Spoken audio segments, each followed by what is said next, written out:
la edad de inicio del consumo de alcohol ha ido bajando progresivamente a lo largo de estos últimos años y está en torno a los 10 años. En torno a los 10 años. ¿Cómo te quedas?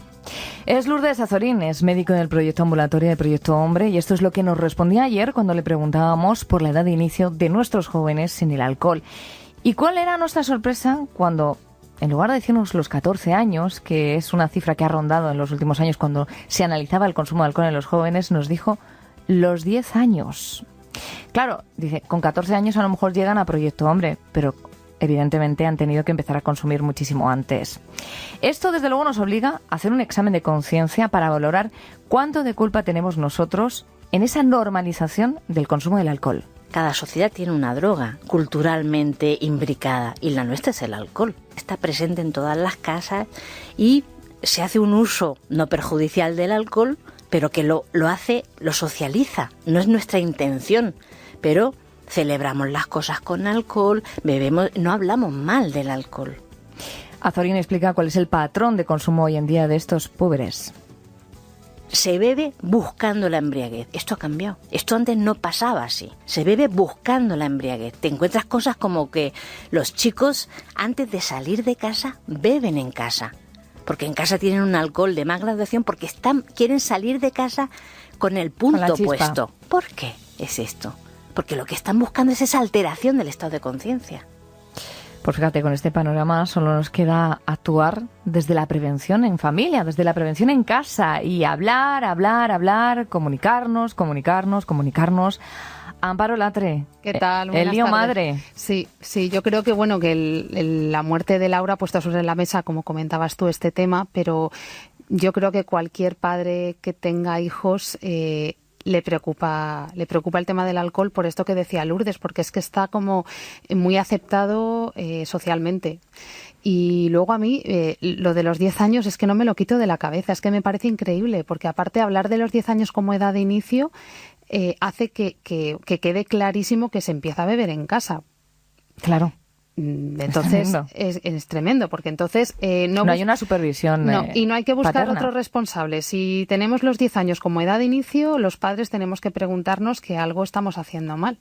Está con nosotros a través del teléfono Sergio García Soriano, es psicólogo y director de la Red de Servicios Terapéuticos Antidroga Salud Santa María. Bienvenido, Sergio. Hola, muchas gracias. Sergio, ¿se habla de consumo de alcohol en las familias o no se habla como se debería? No se habla como se debería.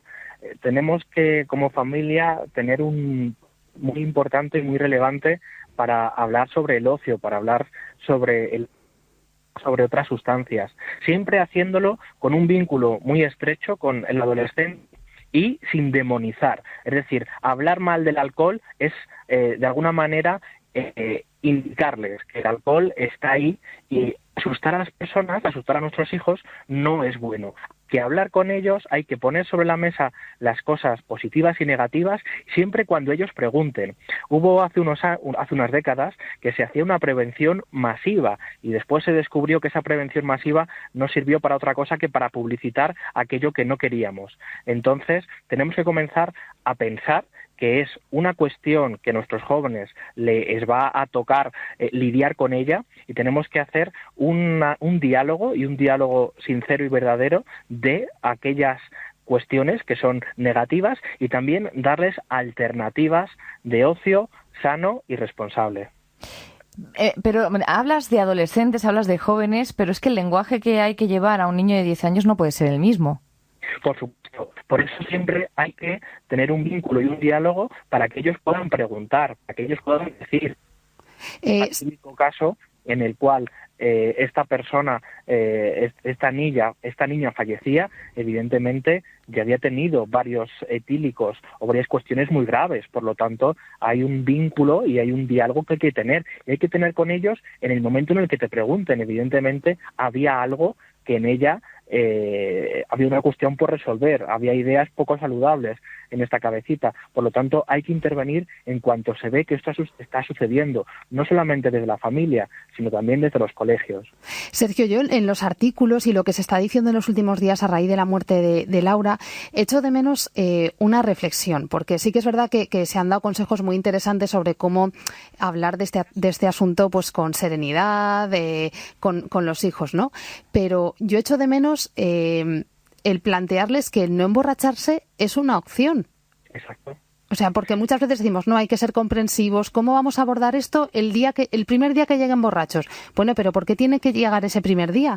Yo a mis hijos les digo que jamás me he emborrachado y no me da vergüenza decírselo. Quiero que sepan que es posible vivir sin emborracharse y que contemplen esto como una opción. Exacto.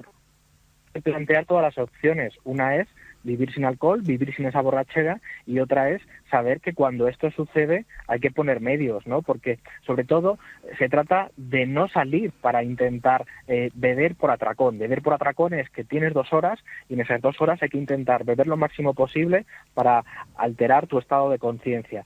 Bueno, pues es que hay otras opciones de ocio que son saludables, y si esa es una de ellas, pues tiene que ser una de ellas donde se beba con la edad permitida, pero no para llegar a esos extremos, ¿no? Cuando única y exclusivamente salgo para alterar mi conciencia, es que algo está sucediendo, porque hay un ocio, y un ocio muy positivo, que me estoy perdiendo. Por lo tanto, parecería como que la puerta de la droga y la puerta del alcohol está abierta de par en par, y somos una sociedad y una cultura donde tenemos que abrir otras puertas tan necesarias. Aquí tenemos que trabajar contra el gigante al que se enfrentan todos los adolescentes, que es pertenecer al grupo. Dice Amparo, es que tienen que saber que hay una opción, que es no consumir alcohol. El problema es que cuando son adolescentes ellos quieren formar parte de un grupo y muchas veces el grupo tira más. Sí, hay que hacer niños que fuertes, sí, que sepan decir que no, que sepan ir a lo mejor a contracorriente y que entiendan que no pasa nada. El problema es encontrar el camino. Sí, pero hay más gente que no bebe. Quiero decir, mayoritariamente se bebe, pero cuando yo era adolescente a mí me encantaba salir. Yo también bebía. Lo que no me gustaba era ponerme hasta arriba de alcohol y no me gustaba perder el control de mis actos. Entonces, en el momento que yo fui fuerte para verbalizar esto, descubrí que había otras personas como yo con las que yo tenía más sintonía.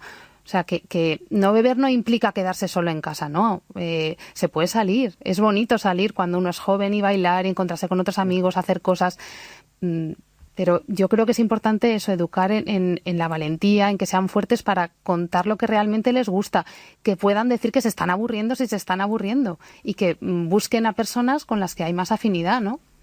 Exacto, yo creo que encontrar un grupo de iguales donde los hábitos sean saludables, pues es fundamental, ya que si no uno se deja llevar por el grupo, ¿no? Se deja llevar por la masa o se deja llevar por las malas compañías. Por lo tanto, hay que generar grupos que sean sanos y que habrá algunos que no beban y habrá otros que beban con moderación cuando la edad lo permite. Entonces, no es malo ni una cosa ni otra, simplemente hay que encontrar tu grupo donde uno se encuentra a gusto y sobre todo lo que habéis comentado, tenemos que tener un yo en el cual diga, no, hasta aquí, esto a mí no me gusta, no me voy a dejar llevar. Muchas veces vivimos y queremos ser líderes o queremos caer bien o queremos agradar y hay una serie de patrones que tienen que ver con nuestra autoestima y con querer formar parte de algo más grande que nosotros que al final no nos ayuda. Por lo tanto, tenemos que tener ya un criterio como adolescentes para poder dirigirnos hacia un lugar o hacia otro. Si hay un vínculo con los padres estrecho, ese criterio pues va a ser más sencillo que uno lo pueda llevar a cabo. Por ir concluyendo y por ir ayudando a los papás y mamás que nos están escuchando, estamos hablando mucho de la prevención, ¿no? De cómo prevenir que no llegue esa primera borrachera. Pero, ¿qué pasa si llega? Si te encuentras con tu hijo o tu hija que ha llegado pasado de vueltas y que es un crío que a lo mejor tiene 13, 14 años. ¿Cómo actuar? ¿Cómo no perder en ese momento en que vuelve a casa los nervios? ¿Y de qué manera se debe abordar el problema en familia? Mira, lo primero que hay que hacer es hablar con el niño, es decir, hablar con el adolescente y preguntarle qué ha pasado, por qué ha venido así. Entonces, una vez que la otra persona, una vez que tu hijo te comienza a contar, a partir de ahí ayudarle, a partir de ahí ofrecerle. Pero ¿no crees que esto podría haber sido mejor de esta otra manera? ¿Te das cuenta que ahora tienes resaca y te encuentras mal? ¿Te das cuenta? Digo, se trata un poco de poco a poco ir introduciéndole dentro de lo que es el mundo saludable o el mundo adulto. Por lo tanto, no se trata de juzgar, no se trata de castigar, no se trata de que ya no pueda volver a hablar ni que no se pueda volver a relacionar con estos amigos.